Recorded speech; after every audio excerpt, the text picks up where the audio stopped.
Okay, so let's talk about something tricky. Prophecy and kids. It's a subject most of us, let's be honest, would rather just sidestep. We worry about scaring them, about stealing away their hope for the future. But what if, and this is the big question for today, what if our instinct to protect them is actually holding them back from something they need to know? Let's dive into that. I mean, we've all heard this before, right? Maybe we've even said it ourselves. And it absolutely comes from a good place, this urge to shield children from anything scary. But this exact objection, the idea that prophecy is a hope killer, that's the very assumption we're going to take a closer look at. So that's the bottom line, isn't it? Are we protecting them or are we failing them? The source material we're exploring argues it's the second one, a disservice. And it all starts by completely blowing up our usual concept of time. A lot of the fear that we have around prophecy comes from this one single idea that the end is right around the corner, that it's imminent. But the source material we're digging into today says, hold on, you've got the timeline all wrong. So on the one hand, you have that popular image of a sudden world-ending apocalypse, the stuff you see in movies. But what the source points to is something else entirely. It's not a single event. It's a gradual process, a massive transformation that unfolds over a huge amount of time. And when I say huge, I mean it. 1,000 years, a full millennium. Now, when you start thinking in a time frame like that sense of immediate panic, it just kind of fades away, doesn't it? The focus shifts from some impending doom to a really, really long-term transformation. So what does a 1,000-year runway actually mean for us? Well, for starters, it suggests we have plenty of time to live a full life right now. But it also means we have the potential for maybe 10 or even more future lives here on Earth to keep learning and growing.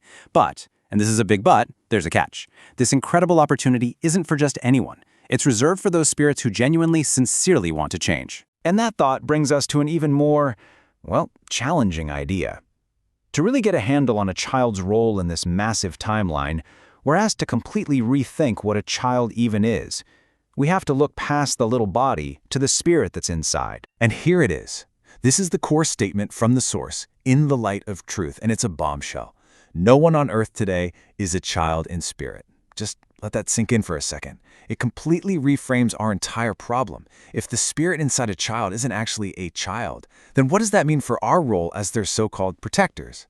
This leads us straight to this concept of the old soul. The idea here is that no spirit coming to Earth today is brand new. The soul animating that little kid's body is ancient, and it's carrying all the experiences and, all the karmic baggage from many, many past lives. They are not a blank slate, not even close. Okay, so if we just go with this premise for a minute, that every child is an old soul with a long history, then this lifetime isn't just about cartoons and playgrounds. It suddenly becomes this incredibly critical opportunity for something way, way more profound. And that opportunity, according to the text, comes into crystal clear focus during one specific period: adolescence. This isn't just about biology and hormones. No, it's framed as a time of just immense spiritual potential.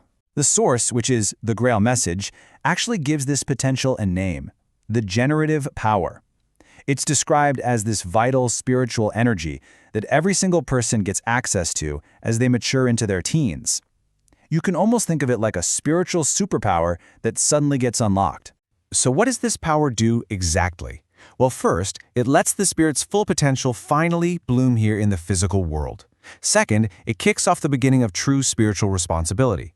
But maybe most importantly, it gives a person this natural, powerful urge to correct their past mistakes, to easily shake off that old karmic debt.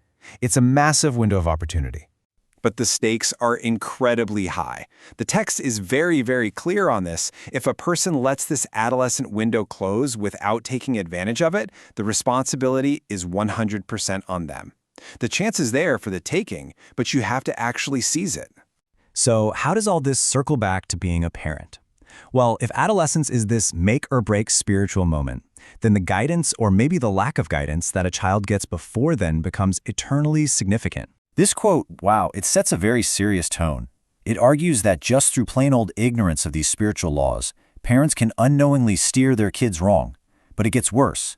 In doing so, they actually create these karmic ties that bind the parents themselves to the earth, basically forcing them to come back again and again until that mistake is fixed. And to really illustrate this, the source tells this incredibly powerful story.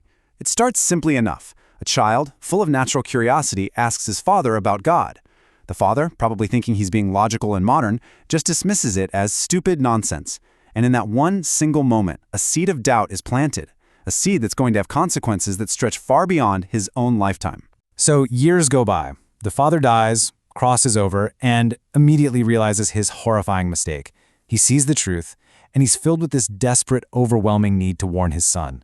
But that desperate wish, it becomes like a chain, binding his spirit to the very child he can no longer reach, no longer help. And here's the absolute tragedy of it all. He can't get through.